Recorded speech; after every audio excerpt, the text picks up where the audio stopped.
Man, gather round. OG7 back here. And today, guys, I'm going to share with you some stories that will help you to understand the dynamics between men and women in society. So that because if you don't understand the dynamics, you're going to end up either 6 feet under or behind a 6 feet wall of steel called the penitentiary. So without further ado, guys, I'm going to invoke the YouTube fair use algorithm because I'm going to be commentating on some videos that will demonstrate my point. Because sometimes I'm not the most eloquent speaker. And for a lot of you guys, man, if my concepts are over your head, showing is telling. So I'm going to show it to you. And the topic of today's video is how many men are in prison because a woman booked a fight for them?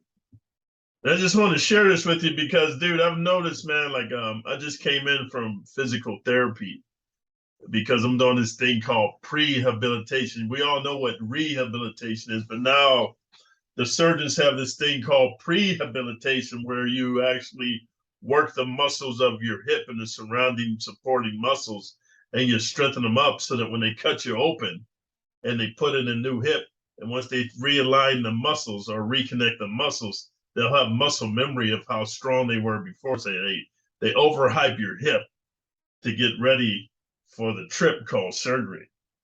So I'm going to go ahead, man, and let you know what I've seen, because as you go to these physical therapy places and gyms and martial arts places, you see a large influx of women that are taking martial arts. And I'm all for that because I train most of my kids in martial arts because it was a requirement for them to get a freaking allowance, man. I don't believe in just giving kids money. They had to earn it. Chores, homework, sports, and martial arts, and listening to me. It's just there's conditions to getting money for me. And that applies to grown women as well. But I see a lot of women in these martial arts facilities and the guys I hang out with and teaching martial arts before I got hurt. I see a lot of women taking martial arts, which I applaud. But that gives women a false sense of security. And here's what I tell people, and I even tell my guys on my Patreon coaching calls who are looking to do the martial arts, the specific type that I teach. Hey, man, I don't go looking for trouble, man. So if my deep voice or my delivery or some of the words I use incites feelings of frustration or aggression from me, that's not my intent. I just got a deep voice. I talk with the assertion and power. But I don't go looking for problems because, man, one thing I found when two grown men get into a fight, dude, 9 times out of 10, a guy at my skill level, somebody's going to die and somebody's going to prison. And I tell everybody this: anybody can get got. So I don't think that I'm by no means invincible. I learned that when I died twice in the hospital with COVID and my close calls with death in combat. So I know I'm not invincible.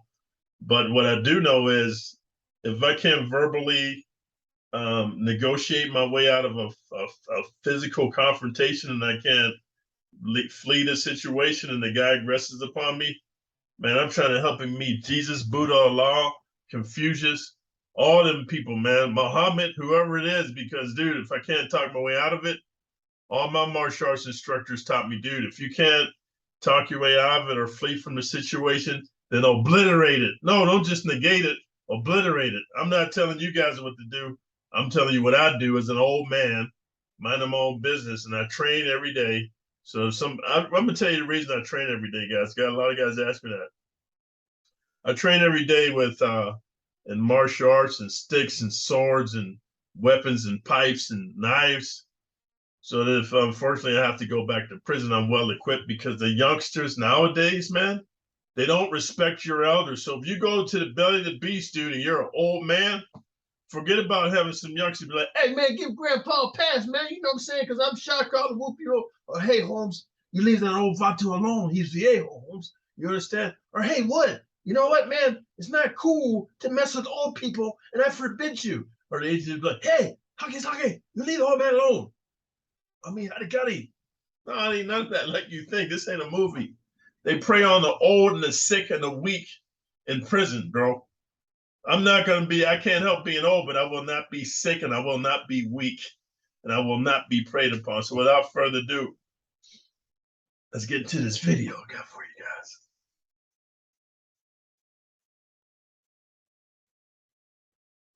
Guy and this girl who were on the street, and I think it was like a closed circuit TV camera. I don't even think it was like a cell phone cam. And the guy meets some other dude on the street and just like floors the guy, puts him to sleep. And the girl's like there and she's asleep. She doesn't call an ambulance. She doesn't help him up. The guy is like out cold. The other dude, the guy who was the assailant, he takes off, right? And she's there and she just walks away, walks off, right? And you probably are going to understand, or you probably remember when I don't think I showed the video. I have to be careful again when showing stuff like that. But like the one video, it's famous now. I think it was 2018 or 2019 where the guy was in the club in the foyer. And yes, you sent it to me. I do have it. I'm just not going to put it on the show. But the guy's in the foyer or the lobby area of this club, and these couple are fighting. The guy turns into a white knight, gets up off the seat, the waiting room seat, tries to split him up, and the boyfriend guns him down right there, cold blood, dead. And you know what? Girl walks out the club with him, goes right with him. So that's the reality of the situation, right? Women will escalate, and Torsia will probably back me up on this because I know, it's anger management. Thank you for looking that up, by the way, my beautiful mad magician's assistant. That's she'll back me up on this. She's a bartender, right? If you work in wine and spirits for any length of time, you're going to see this live and in person. And I knew this long before. And see, here's a lot of things. I don't want to apologize for my energy being low because I just got in from physical therapy and I noticed the pain that they put me through, the torture and the rehab they put me through, man. It's just so painful. It takes my pain to an out-of-body experience. But it takes all my aggression out, man. I can speak more succinctly to you guys because I really get frustrated with a lot of youngsters that come on here and they make their little comments. Like, just so you know, I delete a lot of comments because I'm not gonna have your poison, have your hate and your lack of confidence poison my channel. But what's interesting, I try to share with you youngsters, man. I'm 61 years old, dude, and like most people that meet me, most millionaires that meet me, most people that are with the square life, they understand I've led a wide, varied life, meaning that I've been in the military, I've been to college, I've been to prison, I've been a businessman, I've been a martial arts instructor, a personal trainer, I've been a bouncer and a bodyguard, and a bartender, and a masseuse and a stripper, bro. I've been a competitive martial artist, dude. And so I have a lot of different experiences to look at my life and look at the lives of others and know that, oh man, it's better to go the square path because these other paths just lead to destruction. So I'm bringing this up because, bro, I've got over 30 years of working as a bouncer and a bodyguard, dude, in this world, man. There's a reason that's important, man. And I ask these people this all the time. I ask people, have you ever heard of a 60-year-old bouncer, man? And most people, when you think of a bouncer, you think of a guy that's in his, early 20s, maybe mid 20s to at the very oldest, maybe he's late 30s, right? Because you got to be physically fit. What does a bouncer do? You bounce people out of the club that don't want to leave or they're disrupting the business, right? And so I asked people, how do you think I became a 60-year-old bouncer? They're like, oh, your wisdom and your this. I said, no, bro, because the dude checked my resume, bro, and he checked my background. He knowing I can handle myself. I know how to handle big, strong men in a way that utilizes their strength and anger and force against them using joint manipulation. So you can call it whatever you want. You can call it Brazilian Jiu-Jitsu, Japanese Jiu-Jitsu, combat Jiu-Jitsu. You can call it grappling, you can call it pancration, you can call it Aikido, you can call it whatever you want.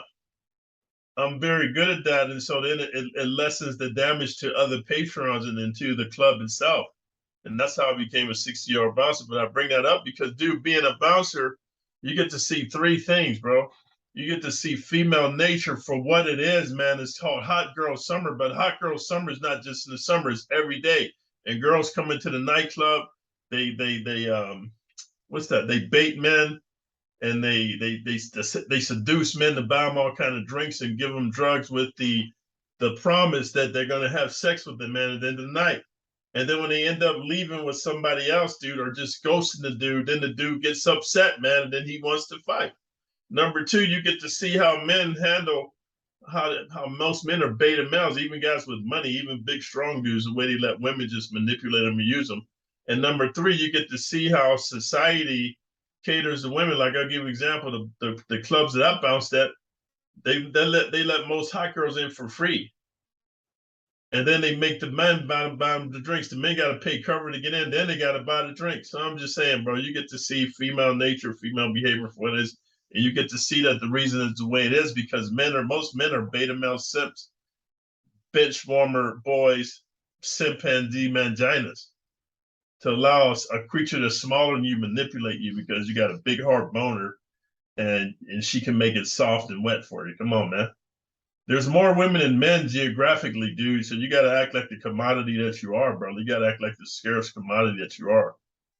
You know, social media started like making it unignorable, but you can see this every single day. So the more dangerous message here is not don't learn Krav Maga, which I don't think is what he's saying. It's just like don't be overly dependent on that. Don't think that that is your ticket out of a hostile, violent situation. Because as any woman, hell, as any guy will tell you, the dude who's going to win the fight is the guy who's crazy enough to win it. The guy who wants to beat your ass because he's got nothing left to lose. That's the guy who's insane, the guy who's high on, well, God knows what, the guy who's, 3 beers in. That guy likes to fight guy, right? That guy. When people drink, and I'm sure anybody who works in wine and spirits knows this, they're different.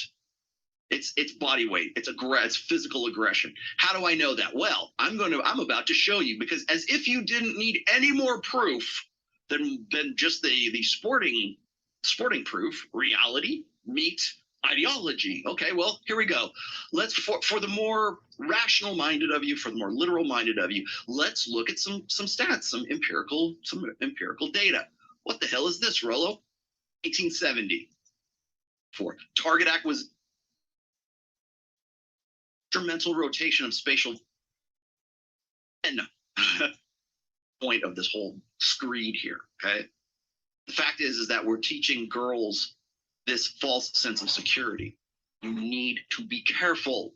You need a man to defend you. That's half the time when you see these videos where the girl's slapping the guy and the guy pushes him off, 10 guys pile in. That's the reliance. They're relying on the fact that there's going to be a guy there who's going to pick up the slack for them. Or you see a girl who gets like just cold cocked on the New York subway, just like she was saying, right? You see that girl who just takes one, right? And you're like, what's the first thing in your mind? What's the first thing any woman will say when she sees violence towards a woman and nothing happens? What's the first thing? Oh, how come she doesn't know Krav Maga? I guess she didn't train hard enough. I guess she doesn't know what she's doing. No, the first thing we say is, where are the guys? Where's the dude? How come these men don't know that it's their chivalrous, masculine, honor-bound duty to protect their woman?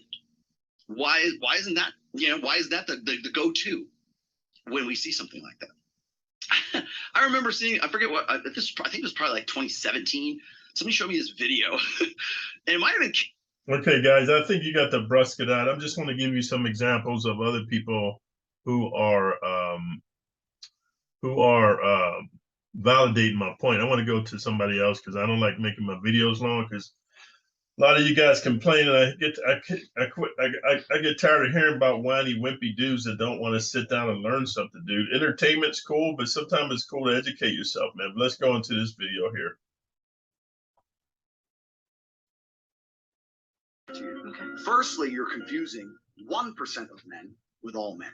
The majority of men have no money, no power, no sex from their wife. They won't get to see their kids, and they don't. So most men, their life sucks. Okay. That's the first thing. The second thing, when a man gets up at 4 in the morning to go carry garbage to earn a good wage, he ain't thinking, I'm going to do this so I can oppress that bitch because she's broke. He's doing it thinking so I can provide for my family, so my woman can stay at home and raise my kids and have nice nails while So all I'm saying in the narrative in our society, dude, that's why it's very confusing for young guys, man. In our society, they pitch the narrative that A, it's your job to protect women. B, it's your job to provide for women. C, it's your job to be slave women. And D, it's your job to give your life for a woman. Bro, that is not the modern narrative. And I'm going to tell you why. Because with feminism, bro, and women's rights and equal women's equal rights and all this stuff, bro. Let the women fend for themselves. The only time you want to intervene for a woman is if it's your mother, uh, your sister, if she's got her head on straight, your daughters, any females that are in your family lineage, or if your woman who listens to you, bro, and doesn't write a check that her body can't cash. And I'm gonna repeat that later on.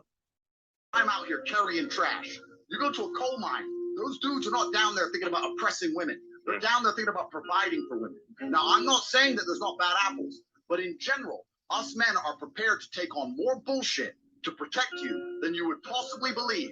And in the modern world, they've spun that.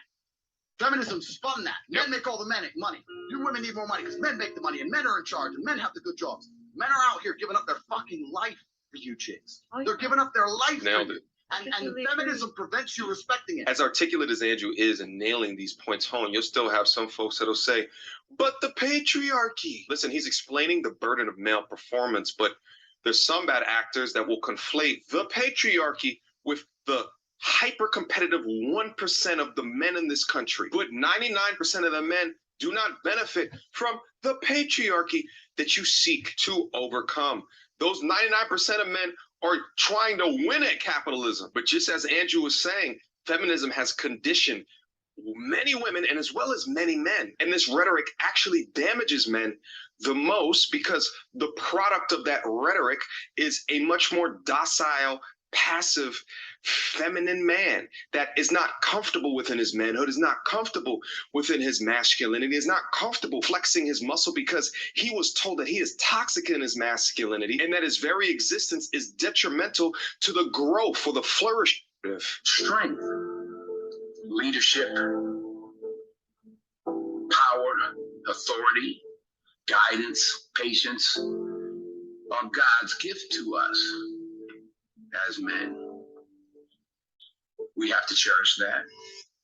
But that's a slippery slope. And it's lonely up there. People don't know that side. Denzel is talking about the value of your manhood and masculinity. And I love these points because not often do public figures speak so positively regarding the potential of your gifts onto the world. But notice what he said at the end. It was very important, especially for those that are on the current pursuit of getting to the top of that mountain.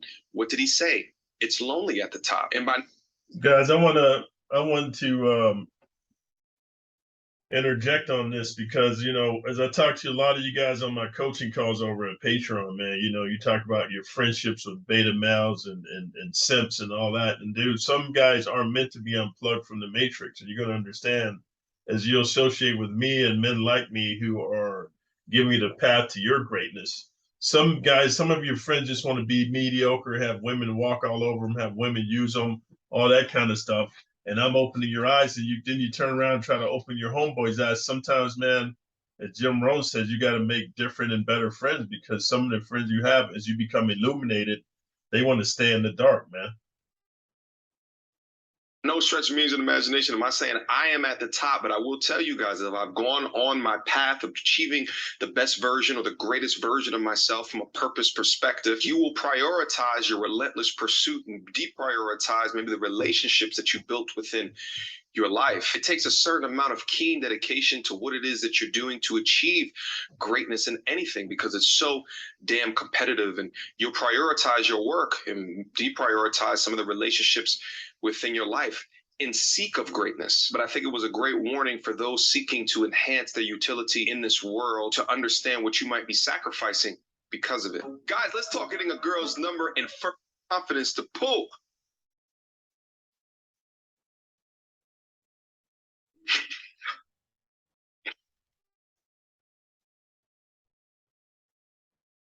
But I say it's my mother's love. That's what you want. That's all we want. Any woman that we associate with because they remind us of our mother, even subconsciously. Yeah. Right. Yeah.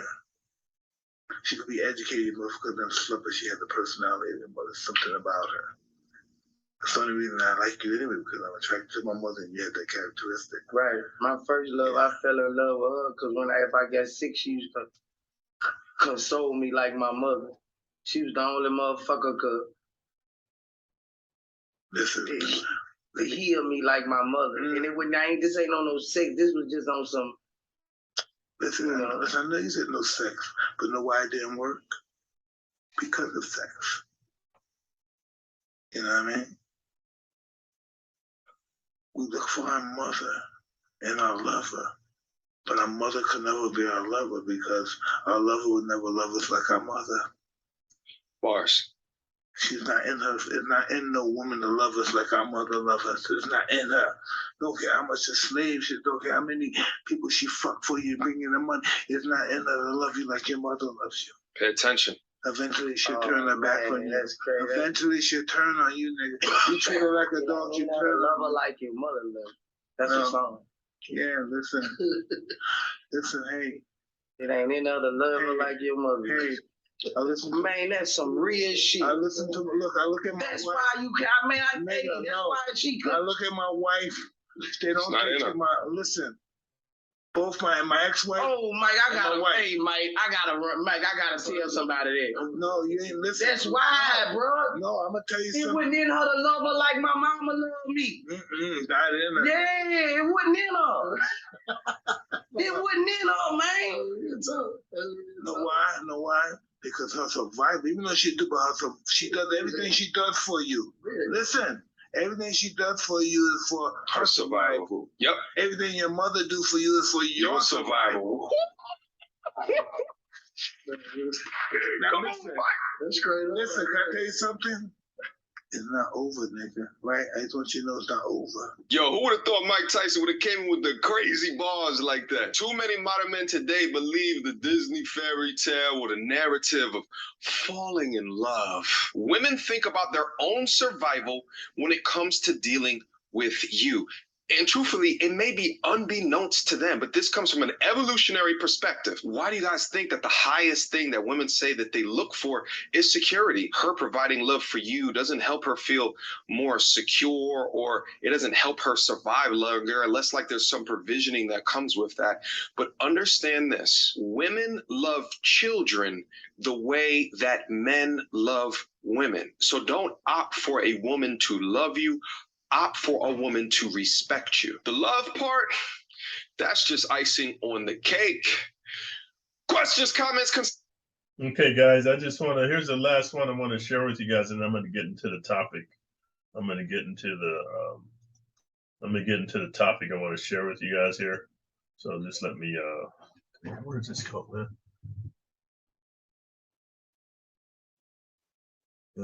Let's see here. Yeah, this one right here, guys. If you don't visit any good on your son or your daughter. So be a man. Shout out to Denzel. Break the cycle. Here's the crazy ish though, is that the world at large doesn't want you to break the cycle. They want you to remain unhealed and full of trauma. Why? Because it makes it easier to control you. That's why I asked you guys to stop being a troll, man. A troll is a person who is not happy with their life, and so then they found somebody who is having even an inkling of success, and they want to tear you down, whether it's some stuff you did in the past, or you're not, where you need to be, or they're just not happy with their life, and they want to look and tear your life apart. And that's negative energy that you're putting out into the universe. Trust me, guys. The energy, the universe is just a universal thing that is just whatever you put out, you get back. You think that the world is scared of victims? No, they're scared of power. They're scared of strength. And there's no such thing as being a powerful victim. On social media, you can have short-term power. Truly powerful and strong people do not have a victim mindset. They've broken through their trauma to figure out how to jump across the board. When you go out to these boats out here in Miami, right? You see a yacht. The man who's on that boat, he had to work his ass hard all his life. Move by move. Time yep. On that boat. How'd the go? Instagram. Boom. Across the board. Bang. Done. She ain't doing the hard work. Also, you can apply it the same way. The queen is a valuable piece, and it is, because any man out here with a good relationship knows how important it is to have a chick who actually supports you. And the queen's an important piece. But you can still win the game if the bitch dies. Sometimes you gotta go. Listen, what's a queen without a king? She's really just a symbol, right? Think of like the Queen of England. She has no real power. She has no real say in government or political activities. But what's a king without a queen? He's still a king. But remember, gentlemen, you need a kingdom really and truly to be a king. Work on building yourself up to develop your kingdom before you ever think about letting down the drawbridge for a queen to come in. He said to me, my grandfather walked 10 miles to work every day. My father walked 5. I'm driving a Cadillac. My son is in a Mercedes. That you're not weak. Being content or comfortable at the gym or learn a martial art. Weak men create tough times. Big facts. He said to me, many will not understand, but you have to raise warriors. And one of the biggest goals of feminism is to take the war. My father walked. I had to start it from the beginning, guys. Bear with me. I'm almost done. I'm driving a Cadillac. My son is in a Mercedes. Said my grandson will be in a Ferrari. But he said my great-grandson will be walking again. Oh.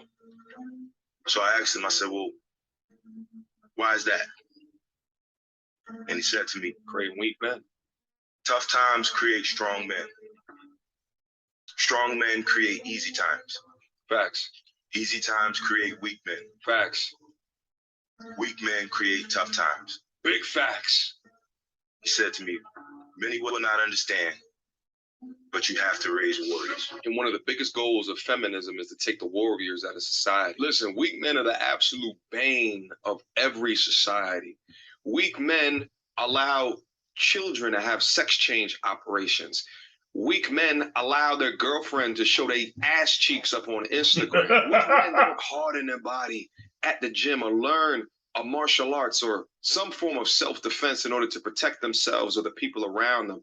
Weak men allow women to control them, manipulate them, and walk all over them. Weak men are inconsistent or lack integrity. Weak men are cool with being content or comfortable within their contentness within a society. Weak men allow societies to become out of control. So what are you doing to ensure that you're not weak?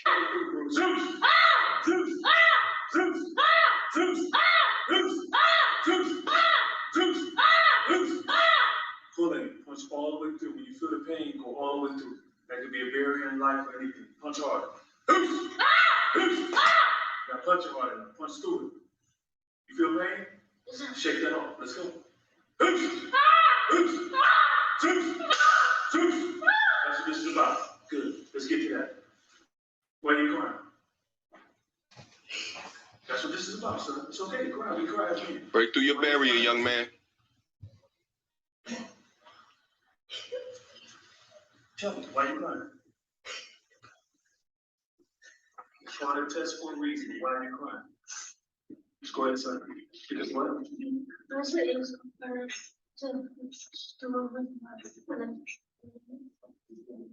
But you did it. You punched him. You know what? It's going to be things harder for you to do than other things. And you know those things that may appear to be hard to do, you're going to have to do as a man, regardless. Facts. And it's going to take tears. It's going to take the blood of Yeshua, Jesus, and your sweat to break through it. You understand? Yes, sir. So I don't mind you crying. I cry a lot too. You know what I'm saying? All right. So I want you to just you're pulling your flow. I don't know if you're facing fear and you're feeling that you may not make it. And we all face that from time to time. And when we face, once we have resistance, we don't want to stop, right? Because it's hurting for that pain. We're like, I'm not going through this no more, right? Exactly. We have to blog posts and be able to understand that. You have to be able to battle test yourself and break through your limits. It's the same thing if you go to the gym and you're working up, getting your muscles in check. You have to break the muscles down to build them up where they can then take on a heavier load. That's how you get stronger. You put more weight on your shoulders and then you can lift more weight over time. The same thing in life. So if you've been coddled your entire life or protected for whatever reason, you have to understand is that you will only be as great as the experiences that have calloused your mind. Because and that's what I try to tell you young guys, man. I know I'm kind of rough, but Man, you've been brought up in a soft generation, man, and you need somebody that's older and been around and tell you how to harden up because, dude, in this life, if you remain soft, you never become truly who you are. I'm gonna put these 3 videos in the description because this video is getting kind of long for the youngsters who got ants in their pants and poopy pants. So here's the main crux of what I want to get to before I commentate this right here, guys. That society might throw at him. It's sexy. We share no. As you can see, these fools want to start trouble. There are many of them, so the only way to survive is to keep on working. Are you dumb?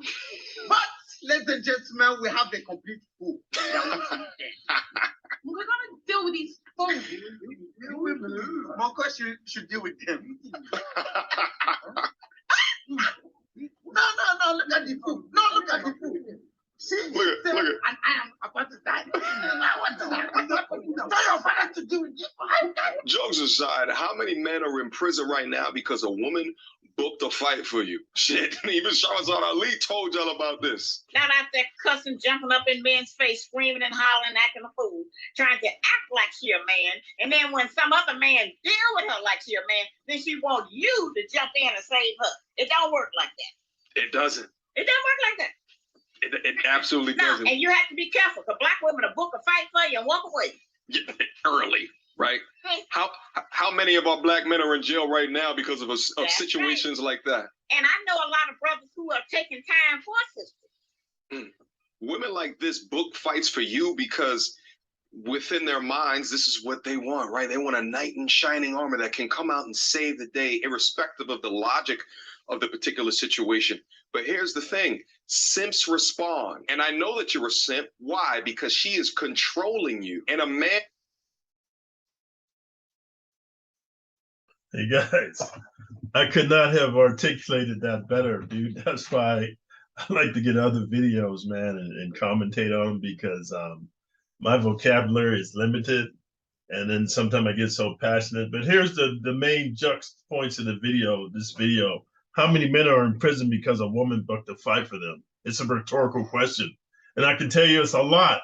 It's a lot of guys in prison for a woman booking a fight for them, and the fight escalates into the death of somebody, bro. And then you got to do the time. There's a lot of guys in the penitentiary because a woman booked their fight. And as Mediocre Tutorials says, and shout out to him, he's got a lot of knowledge for a young guy. Only simps respond. I'm gonna tell you a story real quick before I get into the bullet points, man. So one time I was in California and I was teaching martial arts. And I met this really hot little Filipino girl. She was really nice, beautiful. And so, she's like, "Oh, I like your style. Let's hang out. Hang out to me. We go for a drink, whatever. Then I'm gonna go back and smash her." So I picked her up, man, at her place, man, and she was all like dressed with I call it a spray-on dress, dude. It was so tight, cleavage showing, and it was like where you could see her camel toe. That's how high the dress was. And I was like, "Hey, man, like I don't mess with women that dress like that." She's like, "Hey, all my other clothes in the cleaners and everything, and I wanted to hang out with her." I said, "Hey, but don't be dressing like that when you with me, man. I don't roll like that." So anyway, we get down to, it was a jazz club where you can drink and eat and listen to jazz. So I had to go to the restroom. So when I came back from the restroom, it was these 2 big black dudes at my table, man. It was one of those circular tables. And one black dude was at this part of the table. She's in the middle. And another big black dude was on the part where I wasn't able to slide in coming back from the bathroom. So I walked up to the table and the one big black dude says to me, "Hey, my man, is it okay if we sit here? Because there was nowhere else to sit." And I said, "Hey, man, it's up to her, man." And she goes, "No, I told them I was with you and they didn't want to listen and everything." And then I was like, "Oh, man, it's cool." I was like, "You know what? Hey, let's go." So I told her, "Let's go. I'm not trying to beat the snot out of somebody because I'm a skilled fighter, bro. Plus I'd be carrying cookies on me, right?" So I told her, "Let's go." So then, the one big black dude on the right side of the table was like, "Hey, my man, I'm not done talking to her. When I'm done talking to her, she can go." And I was like, "Dude, are you for real, my man, or are you stupid, man?" And then the other big black dude said, "No, man, he ain't stupid, but you want to get ready to act stupid. We just trying to talk to her." So what I did was I walked up to the bouncer. I knew the dude. He had a twisted nose and cauliflower and busted face, big old 6'8" dude, like a big Russian dude. And I said, hey man, check this out, man. I come to this club all the time and listen to music, man, and have a good time, bro. I'm not trying to have no problems, man, because there's some dudes at my table. They don't want to let the lady leave. And I'm gonna tell you something, my man. If I go over there and handle it, we're gonna be on the news because it's gonna change your life, the life of the club, and everybody's life. And the big Russian dude knew me, man. We trained together, man, and cage fight and stuff like that. So he went over there and told the guys, hey, man, move up from the table, man, or leave. So then I take the girl outside, and she's like, oh, you're such a big, strong martial artist, but you had to go and tell the bouncer. I said, man, check this out, man. I ain't going to let the way you dress or handle yourself have me go to prison for the rest of my life, man. Matter of fact, you know what, man? Walk your ass home. And I left her. So I say that to you guys because, man, women will, there was a saying when I was a kid, don't write a check that your body can't cash, meaning that don't be running your mouth, dude. If you don't know what the other dude is into or what he's about, you never know what a dude is about. Just because some dude look like a square or a buster or a chump or whatever, dude, you don't want to go around inciting violence, bro. There's some people, man, that got screws loose, man, and they'll do something to you, man. And women always write checks that their bodies can't cash, dude, and the simps. And the beta males is the ones always stepping up to defend a woman, dude. If a woman's running her mouth and she don't listen to you when you tell her to shut the F up, then leave her, dude. Leave her for that situation. Let her handle it. Number two is there's so many men that are dead or doing life in prison behind a woman's mouth, bro. And here's the last thing I wanted to tell you, man. Remember what Andrew Tate said about chess? Like Denzel Washington said, this is chess, not checkers. If the king falls, the kingdom is dead. Remember that. Build your own kingdom, and then that way you can have many queens. If one queen's not working out, fire, like they said in New Jack City, you've been canceled. And I got to give a shout out to Henry Cortez of Fighters Corner in Salinas, California. We used to train cage fighting together, man. And this is what he said to me one day. He said, it's good to be king. And the only way you can become king is to align yourself with men and people in situations where you can build your own kingdom, where the women, that when you let the drawbridge down, they come into your kingdom, they are willing to be subjugated and dominated because you are the king of your castle.